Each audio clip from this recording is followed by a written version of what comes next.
श्री सद्गुरु महाराज की जय। श्रीमद् भगवद गीता के 5वें अध्याय का महात्म्य। श्री सद्गुरु श्री भगवान कहते हैं, देवी अब सब लोगों द्वारा सम्मानित 5वें अध्याय का महात्म संक्षेप से बतलाता हूं। सावधान होकर के सुनो, यहां भी सावधान होकर के सुनना। श्री सद्गुरु दीवार से हट कर दीदी। श्री सद्गुरु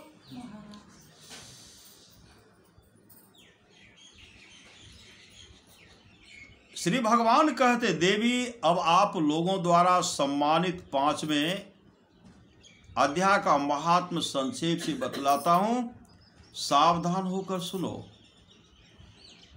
मध्य देश में पुरुकुत्सपुर नामक एक नगर है।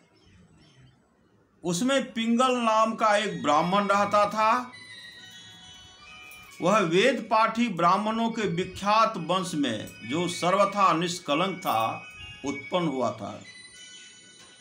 किंतु अपने कुल के लिए उचित वेद शास्त्रों के स्वाध्याय को छोड़कर ढोल आदि बजाते हुए उसने नाच गान में मन लगाया। गीत नृत्य और बाजा बजाने की कला में परिश्रम करके पिंगल ने बड़ी प्रसिद्धि प्राप्त कर ली और उसी से उसका राजभवन में भी प्रवेश हो गया। अब वह राजा के साथ रहने लगा और पराई स्त्रियों को बुला बुलाकर उनका उपभोग करने लगा। स्त्रियों के सिवा और कहीं उसका मन नहीं लगता था। धीरे धीरे अभिमान बढ़ जाने से उच्छृंखल होकर वह एकांत में राजा से दूसरों के दोष बतलाने लगा। पिंगल की एक स्त्री थी जिसका नाम था अरुणा।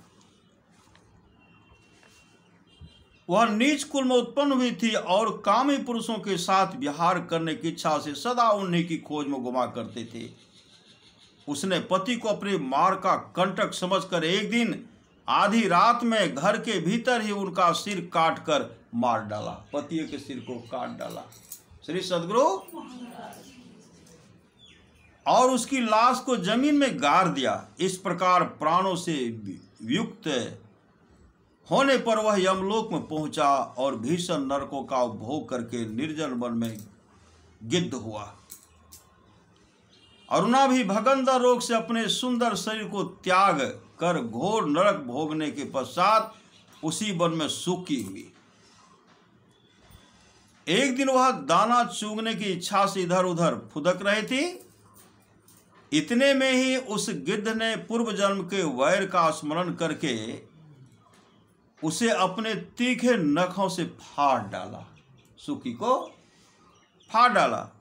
सूखी घायल होकर पानी से भरी हुई मनुष्य की खोपड़ी में गिरी। मनुष्य की खोपड़ी में गिर गई। घायल होकर कहा?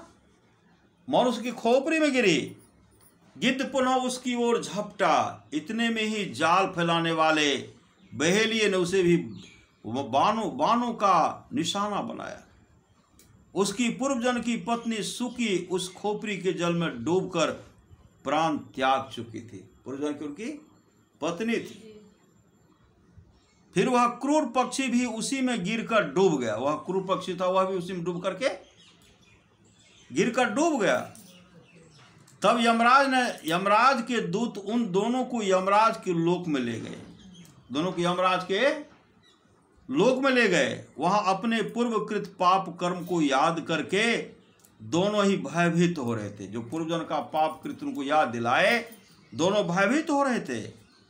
तदंतर यमराज ने जब उनके घृणित कर्मों पर दृष्टिपात किया तब उन्हें मालूम हुआ कि मृत्यु के समय अकस्मात खोपड़ी के जल में स्नान करने से इन दोनों का पाप नष्ट हो चुका है। खोपड़ी में जो स्नान किए, जो डूबे, उसमें इसका पाप नाश हो चुका है। तब उन्होंने इन दोनों को मनोवांछित लोक में जाने की आज्ञा दी। यह सुनकर अपने पाप को याद करते हुए दोनों बड़े विस्मय में पड़े और पास जाकर धर्मराज के चरणों प्रणाम करके पूछने लगे, भगवान, हम दोनों ने पूर्व जन्म में अत्यंत घृणित पाप का संचय किया है, फिर हमें मनोवांछित लोकों में भेजने का क्या कारण है, बतलाइए। श्री सदगुरु यमराज ने कहा, गंगा के किनारे बट नामक उत्तम ब्रह्म ज्ञानी रहते थे।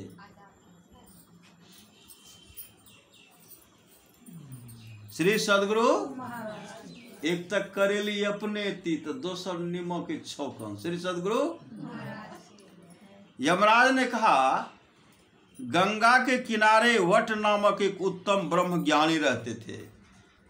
वे एकांत से भी ममता रहित, शांत, विरक्त और किसी से भी द्वेष न रखने वाले थे। प्रतिदिन गीता के 5वें अध्याय का जप करना उनका सदा का नियम था। 5वें अध्याय को श्रवण कर लेने पर महापापी पुरुष भी सनातन ब्रह्म का ज्ञान प्राप्त कर लेता है। उसी पुण्य के प्रभाव से शुद्ध चित्त होकर उन्होंने अपने शरीर का परित्याग किया था। वह महात्मा अपने शरीर का परित्याग किया था।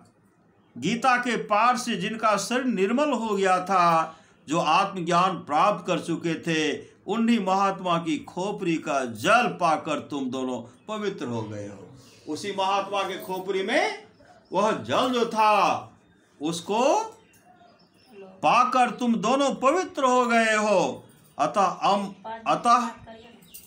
अतः अब तुम दोनों मनोवांछित लोगों को जाओ, क्योंकि गीता के 5वें अध्याय के महात्म से तुम दोनों शुद्ध हो गए हो। श्री सदगुरु महाराज की श्री भगवान कहते हैं, सबके प्रति समान भाव रखने वाले धर्मराज के द्वारा इस प्रकार समझाए जाने पर वे दोनों बहुत प्रसन्न हुए और विमान पर बैठकर वैकुंठ धाम को चले गए। श्री सदगुरु महाराज की जय। ये ऋषि और उसके अंदर में जो प्रवेश के पापी भी तर गए, बहुतों को तारे।